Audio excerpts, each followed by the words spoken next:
fourth day of my journey. In this video, for the most part, what you're going to be seeing is a lot of videos out the window of a bus. And so the idea here is that we spent the majority of the day traveling from Egypt all the way down to pretty much the base of Mount Sinai. And the reason I chose this trip was that it pretty much follows the path of the Exodus. So when the Israelites left Egypt under Moses' command, crossed the Reed Sea or the Red Sea, and then wandered in the desert down to Mount Sinai and throughout the Sinai Peninsula for traditionally held 40 years. And so I really wanted to follow that path and enter the Holy Land just as the Israelites would have so many thousands of years ago. And so what you're going to see is a lot of video out a bus window, which may not be really fascinating to you, but what I think is interesting is that this entire journey, which took pretty much the entire day for us in a bus going 60 miles an hour or whatever, they walked that with their kids and with their animals and with all of the stuff that they own in their lives. As the videos are going, I'm just going to talk about some perceptions that I've had about Egypt so far, different, the food, the culture, just different things that I've noticed without judgment. Just this is what I have experienced throughout my time here. And so in the background, you see that I am no longer in Egypt, and so you'll have to hang tight for a little while, watch a couple videos from now, and I'll tell you all about what's out there. Thanks.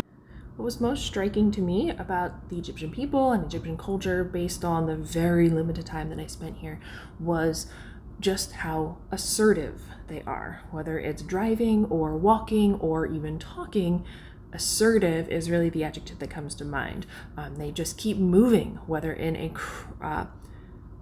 place crowded with people on foot or on the roads, no matter how big you are, how small you are, whether you are a big bus filled with people, all the way down to solo pedestrians walking across the street, carts pulled by donkeys, right, even on the highways, just keep moving.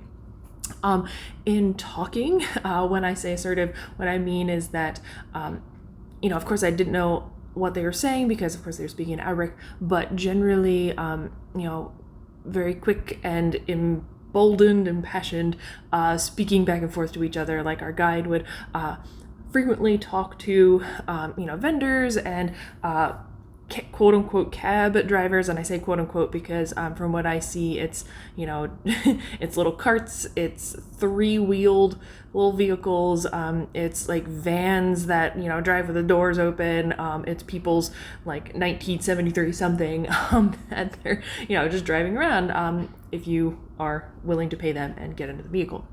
But anyway, so our guide would frequently speak in a very assertive way, and this kind of exchange back and forth. So really that is what was most striking to me. Also, kind of along a similar tack, sense of space is very different in Egypt as opposed to what we're used to in America. Of course, very, very crowded place, one of the most populated cities in the world, and so lots of people very, very close. In these touristy places, individuals would also come up to you very frequently and of course try to sell you things, and again, very assertive about it, and keep on trying different tactics with you, and maybe the longer you wait, the more the price comes down to buy different things. Again, very assertive. And so it occurs to me that when there are such limited opportunities to earn funding, and tourism really is one of the top three, I believe it's number 3 pillar of income in Egypt, it is really important for Egyptians to be persistent, to be assertive with tourists. And so that really made me uncomfortable at first, admittedly, and surely it did many others in the rest of my group. But when I step back, I really understand why this type of mentality had to evolve under these particular circumstances.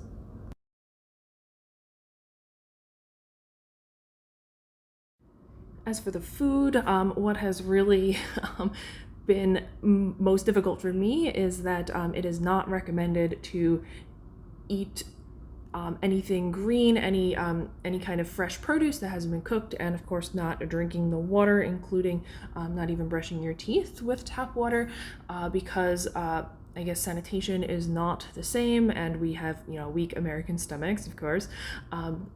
And so the lack of vegetables has been kind of unfortunate for me.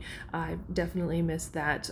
But of course, as we're driving through the middle of Cairo, you see this canal through the middle, and super dirty trash everywhere, and there's animals in the canal, and they're like defecating in the water, and like people 10 feet away are fishing in that same water. And so just seeing that was enough to remind me not to drink the water at all. So on our trip, we've had a lot of chicken, which has been commented about a lot, but as we were driving around, I never really saw any chickens. Saw lots of goats and sheep and donkeys and camels, and apparently you can eat all of those. Also, Egyptians can raise pigeons. Even in the middle of the city, there are these little boxes on the top of buildings, and the owner, or the people raising the pigeons, let them out during the day to go and forage where they will, and then they call them back by like waving a flag at night, and then ultimately they can eat the pigeons. And so our chicken diet seems to be very different, and I'm not entirely sure, but it seems to be pretty different than what a normal Egyptian might eat. We also had a lot of lamb, a lot of beef sausage, beef bacon, never pork. I haven't seen that at all yet. And lots of beans, even for breakfast, like lots of beans in different ways. And so that about wraps it up for what I want to talk about today. Thank you guys so much for stopping in and taking your time to travel with me from afar. Always appreciate it. Stay tuned for the climb of Mount Sinai and the travel into Jordan. Thanks.